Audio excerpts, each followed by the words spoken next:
Olá! Olha, falar em redação do Enem, só a menção já dá um frio na barriga em muito estudante, né? É um momento bem decisivo. Com certeza, muitos pontos em jogo ali. Pois é, para nossa análise de hoje, a gente pegou uns artigos, visões de especialistas, sabe? Inclusive de uma ex-corretora, guias de estudo e, claro, a cartilha do participante do INEP. Fontes bem importantes para entender o que a banca espera. Exato. O objetivo aqui é investigar os erros que mais rolam, para ajudar quem está se preparando a evitá-los e buscar uma nota melhor, né? É um desafio e tanto.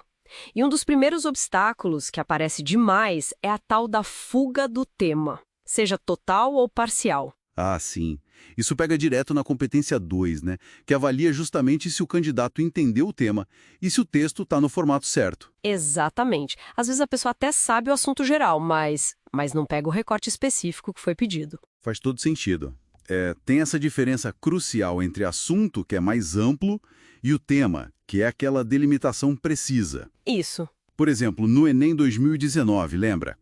O tema era democratização do acesso ao cinema no Brasil. Lembro bem. Aí muita gente falou só de cinema ou cultura e esqueceu do eixo principal: acesso, democratização. Aí já era, tangenciou. É um erro clássico. Mostra que saber o tema de véspera não adianta tanto se a abordagem for errada. E como evitar isso, então?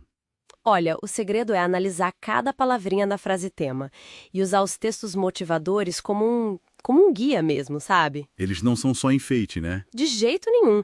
Eles indicam o caminho, a direção que a banca espera. Interpretar corretamente a intenção da frase tema é fundamental. É uma habilidade que vai além do Enem, aliás. E falando em atender ao esperado, outro ponto que pega muito é não conhecer a estrutura do texto que eles pedem. Ah, sim. Não basta só escrever bem, tem que ser no formato certo.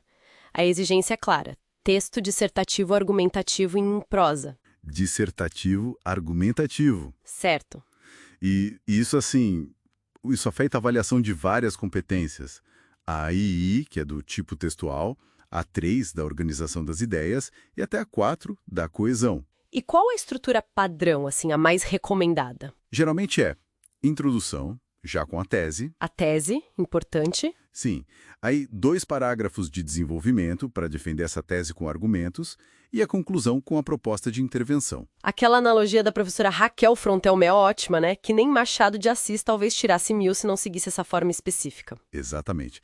Mostra como a estrutura é um critério forte, mesmo escrevendo divinamente. Imagino que seja para padronizar a correção, né? E claro, dentro dessa estrutura, tem que ter coesão para amarrar tudo direitinho. Competência I. Isso. E o uso da norma padrão da língua, né? O português correto cobrado na competência I. Forma e conteúdo andando juntos. E você mencionou a tese na introdução. Esse é o outro ponto que dá problema. E como? Não deixar claro o ponto de vista logo no começo é um erro bem comum. Compromete a competência 3. Que é a que avalia a argumentação, certo? Selecionar ou organizar as ideias para defender uma opinião. Exatamente. A redação pede defesa de um ponto de vista, não só uma exposição de fatos. Não dá para ficar em cima do muro. Então tem que apresentar o posicionamento sobre o problema já ali na introdução, indicando o caminho que vai seguir. Isso. Pensa na redação nota 1000 da Fernanda Quaresma, do Enem 2021, sobre registro civil. Lembro, sobre a invisibilidade. Pois é. Logo na introdução, ela já deixa clara a visão crítica dela sobre o problema. Isso dá um norte para toda a argumentação que vem depois. Faz sentido. Sem tese, os argumentos ficam meio soltos. Exato. Perdem a força, porque não estão sustentando uma ideia central definida. E para sustentar essa tese, para dar força aos argumentos, entra o tal do repertório sociocultural, que muita gente ainda acha que é só um extra. Ah, isso é um engano perigoso.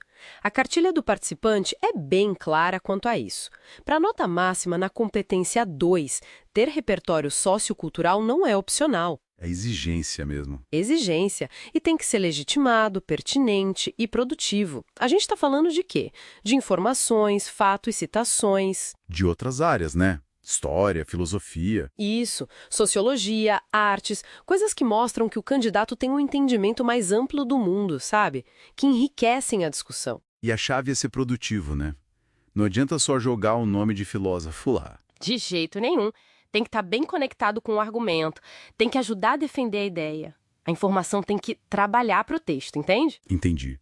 Não pode ser uma citação perdida ali no meio. Jamais. E por último, mas olha, importantíssimo, a competência V, a proposta de intervenção. Ah, conclusão. Aqui muita gente tropeça também, né? Muito. Às vezes por falta de detalhamento ou por ser uma proposta vaga demais. É hora de apresentar uma solução para o problema que foi discutido, certo? Não é só apontar o dedo. Exato. E a banca espera algo concreto, detalhado. Tem que responder umas perguntinhas básicas. O que fazer? Quem vai fazer? Como vai ser feito? Para quê? Qual o efeito esperado? E ainda um detalhamento extra de um desses pontos. Uau, é bem específico. É sim, e além de detalhada, tem que ser viável, né? E coerente com o que foi discutido antes no texto. E tem a questão dos direitos humanos, que é crucial. Crucial. Esse é um ponto de atenção máximo. Qualquer proposta que desrespeite os direitos humanos, tipo que incite violência, discriminação, isso aí pode zerar a competência V inteira. Ou até a redação toda, em casos mais graves. Exatamente. É tolerância zero com isso. Entendido. Então, para a gente amarrar a conversa, os 5 pontos principais de atenção que a gente viu foram: primeiro, interpretar direito o tema, sem fugir nem tangenciar. Isso. Segundo, dominar a estrutura que eles pedem, a dissertativa ou argumentativa. Fundamental. Terceiro, apresentar a tese de forma clara logo na introdução. O norte da redação. Quarto, usar um repertório sociocultural que seja relevante e, principalmente, produtivo, conectado aos argumentos. Viável e, claro, respeitando os direitos humanos. São esses os pilares, digamos assim. Bem entendidos fazem uma diferença enorme. Com certeza. E para fechar, fica uma reflexão, né? Será que todo esse esforço para dominar essa estrutura específica de escrita com tese, argumento, proposta de solução não acaba, na verdade, aprimorando uma capacidade muito maior? Como assim? Uma capacidade de pensar criticamente, de articular ideias de forma organizada, habilidades que servem para a vida, para muito além da prova do Enem, não acha?